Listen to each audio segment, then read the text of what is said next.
अगर मैं आपसे कहूं कि एक रैपर ने पूर्व प्रधानमंत्री को चुनाव में 50,000 से ज़्यादा वोटों से हरा दिया तो शायद आपको लगे कि ये किसी नेटफ्लिक्स पॉलिटिकल ड्रामा की कहानी है।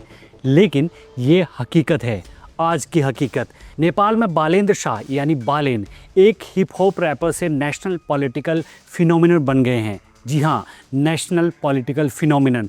और अब वो नेपाल के अगले प्रधानमंत्री बनने के एकदम करीब हैं। उन्होंने हराया है पूर्व प्रधानमंत्री केपी ओली शर्मा को, जो दशकों से नेपाली राजनीति के सबसे ताकतवर नेताओं में गिने जाते रहे हैं। लेकिन ये सिर्फ एक चुनावी जीत नहीं है, ये कहानी है जेनजी के गुस्से की, पुराने पॉलिटिकल सिस्टम के खिलाफ विद्रोह की और एक नई पीढ़ी के सत्ता में आने की। और इस बीच सबसे बड़ा सवाल, अगर बालेन शाह प्रधानमंत्री बनते हैं तो नेपाल का भविष्य कैसा होगा, क्या होगा और दुनिया के लिए इसका क्या संदेश है, खासकर जेनजी राजनीति के संदर्भ में। चलिए समझते हैं इस वीडियो में। सबसे पहले जान लीजिए कि कौन है बालेन शाह। बालेंद्र शाह यानी बालेन 35 साल के हैं, युवक हैं। राजनीति में आने से पहले उनकी पहचान नेपाल के हिप हॉप सीन के एक लोकप्रिय रैपर के रूप में रही है और उनका एक गाना बलिदान नेपाली भाषा में बना हुआ है और उसके मिलियंस व्यूज़ हैं।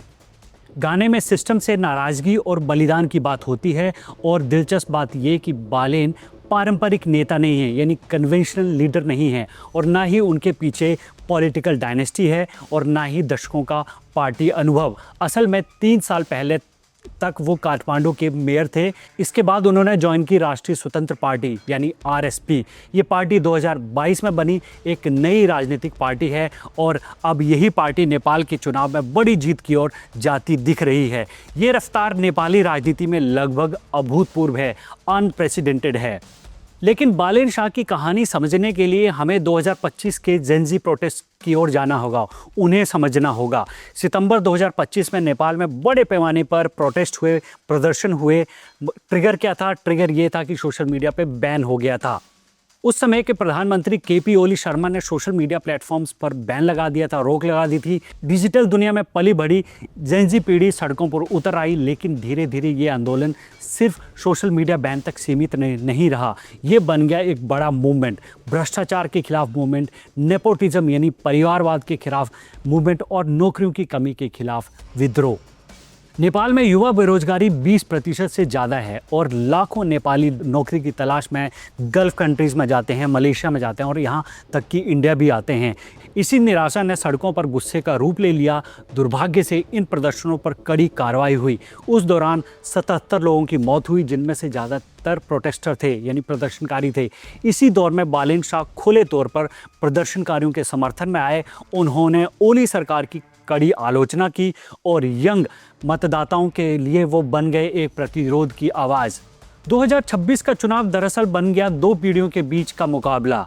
एक तरफ थे पुराने राजनीतिक दल, वो नेता जो 3 दशक से सत्ता में घूम फिर कर आ रहे थे, और दूसरी तरफ थे नए चेहरे और बालेन शाह की आरएसपी। नेपाल में दशकों से कमज़ोर गठबंधनों का दौर चलता रहा है। कोई भी सरकार अपना पूरा कार्यकाल मुश्किल से पूरा कर पाती है। लोग इस अस्थिरता से थक चुके थे और फिर आया चुनाव परिणाम। बालेन शाह ने केपी ओली शर्मा को उनके ही निर्वाचन क्षेत्र में हरा दिया और पता है कितने मार्जिन से? लगभग 68 बनाम 18,000 का मार्जिन था, यानी 68,000 वोट बालेन को मिले और 18,000 ओली शर्मा को। ये हार सिर्फ हार नहीं थी, ये था राजनीतिक भूकंप। आरएसपी ने 165 प्रत्यक्ष सीटों में से लगभग 120 सीटें जीत ली और अगर अनुपातिक वोट भी जोड़ें तो पार्टी 2/3 बहुमत के करीब है। राजनीतिक विश्लेषक इसे कह रहे हैं कि नेपाल की राजनीति में ये ऐतिहासिक बदलाव है। तो सवाल ये उठता है कि युवाओं ने बालेन का समर्थन क्यों किया? नेपाल की आबादी बहुत युवा है। देश की एवरेज एज जो है वो करीब 25 साल है। इसी से यकीन मान लीजिए कि किस एज ग्रुप के लोग नेपाल में रहते हैं। और इस चुनाव में 9 लाख से ज़्यादा लोग जो हैं वो पहली बार वोट कर रहे थे, फर्स्ट टाइम वोटर थे। और जेनजी के लिए बालेन सिर्फ एक नेता नहीं है, वो प्रतिध्वनित करते हैं, रेजोनेट करते हैं उनकी आकांक्षाओं से, एस्पिरेशन से, गुस्से से और सिस्टम को चुनौती देने की भावना से। इस चुनाव में युवा मतदाताओं का संदेश साफ था, वही पुराने नेता, वही पुरानी समस्याएं, और जब दशकों तक वही पार्टियां सत्ता में रहें तो बदलाव की मांग स्वाभाविक हो जाती है। विशेषज्ञों का मानना है कि मतदाताओं ने सिर्फ आरएसपी को नहीं चुना, उन्होंने पुरानी राजनीतिक व्यवस्था को भी रिजेक्ट कर दिया है, अस्वीकार कर दिया है। अब बालेन के सामने भी वादे बड़े बड़े हैं। चुनाव अभियान में बालेन शाह का फोकस साफ था। उन्होंने अर्थव्यवस्था और रोजगार की बात करी।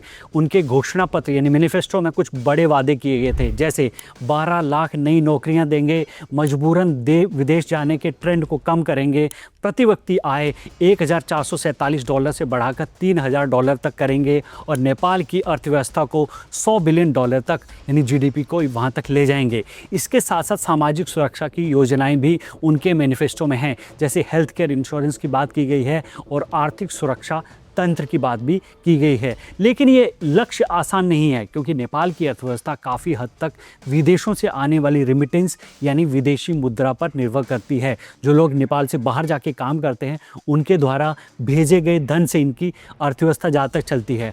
और अब असली चुनौती क्या है? असली चुनौती चुनाव जीतना नहीं है, वो एक बात है, मगर प्रशासन यानी शासन चलाना बिल्कुल अलग चुनौती है। आलोचकों का कहना है कि आरएसपी की जीत काफ़ी हद तक एंटी एस्टेब्लिशमेंट भावना की वजह से हुई है। अब उनके सामने 3 बड़ी चुनौतियां हैं। पहली ये कि राजनीतिक अनुभव की कमी है इस पार्टी के पास, 2022 में बनी है। दूसरी कि जनता की बहुत ऊंची उम्मीदें हैं उनसे। तीसरी, गहरे संरचनात्मक मुद्दे हैं, इंफ्रास्ट्रक्चर से जुड़े हुए इश्यूज़ हैं, जैसे भ्रष्टाचार का इशू है, राजनीतिक अस्थिरता है और आर्थिक ठहराव है। इन समस्याओं का समाधान रातों रात होना मुश्किल है।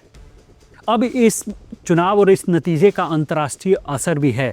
बालेन शाह की जीत का असर सिर्फ नेपाल तक सीमित नहीं रहने वाला है, ये भारत तक भी आएगा। भारत के रिश्ते पारंपरिक रूप से नेपाल के पुराने नेतृत्व के साथ मजबूत रहे हैं, मगर हाल ही में ये रिश्ते कड़वाहट में बदले हैं। अब एक नई और युवा राजनीतिक पीढ़ी इस देश में उभर रही है। विशेषज्ञ मानते हैं कि आरएसपी भारत के साथ आर्थिक सहयोग बढ़ाने के पक्ष में हो सकती है। दिलचस्प बात यह भी है कि इस चुनाव में भारत विरोधी बयानबाजी बिल्कुल नहीं के बराबर हुई है। एक और समीकरण इन चुनावों में है, वो है चीन का समीकरण। चीन लंबे समय से नेपाल में कम्युनिस्ट पार्टियों को मजबूत करने की कोशिश करता रहा है, लेकिन इस चुनाव में कम्युनिस्ट दलों का प्रदर्शन कमज़ोर रहा है।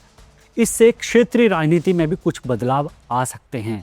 और सबसे आखिरी कि जेनजी क्या संदेश देना चाहते हैं, ये सबसे दिलचस्प सवाल है इस पूरे घटनाक्रम का। दुनिया को इससे क्या सीख मिलती है? पहली बात, जेनजी राजनीति से दूर नहीं है, ये मिथ है। अभी तक हर कोई कहता रहा है कि वो राजनीति में इंटरेस्टेड नहीं है, मगर इन चुनावों से ये साफ हो जाता है कि ये जनरेशन जो है राजनीति में गहरी दिलचस्पी रखती है। लेकिन कन्वेंशनल पॉलिटिक्स, पारंपरिक राजनीति से वो बिल्कुल खुश नहीं है।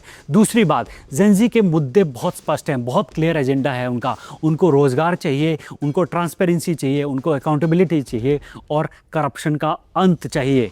तीसरी और महत्वपूर्ण बात यह भी है कि जेनजी नए चेहरों को मौका देने को तैयार है, चाहे वो फिर रैपर हो, कोई एक्टर हो या फिर कोई एक्टिविस्ट। अगर वे सिस्टम को चुनौती देता है तो युवा उसके पीछे खड़े हो सकते हैं।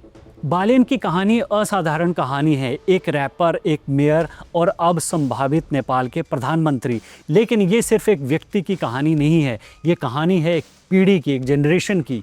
एक ऐसी जनरेशन जो कह रही है कि राजनीति को बदलना ही होगा। अब सबकी नज़र बालेन शाह पर होगी, क्योंकि आंदोलन और चुनाव के बाद असली टेस्ट अब शुरू होगा। वो होगा टेस्ट शासन का, प्रशासन का। अगर वे इसमें सफल होते हैं तो नेपाल एक नए राजनीतिक दौर में प्रवेश कर सकता है, और अगर नहीं तो शायद अगला आंदोलन भी दूर नहीं। नेपाल का ये चुनाव हमें याद दिलाता है कि राजनीति सिर्फ संसद में नहीं होती, कभी कभी ये रैप के गीतों में, सड़क पे हुए आंदोलनों में, युवाओं के वोट से भी बनती और बिगड़ती है। और शायद इसी वजह से 2026 का नेपाल चुनाव इतिहास में जेनजी चुनाव के नाम से याद किया जाएगा। आप नेपाल के इन चुनावों को, इन नतीजों को और बालेन शाह के बारे में क्या सोचते हैं, क्या राय रखते हैं, कमेंट बॉक्स पे ज़रूर बताएं। Thanks for watching.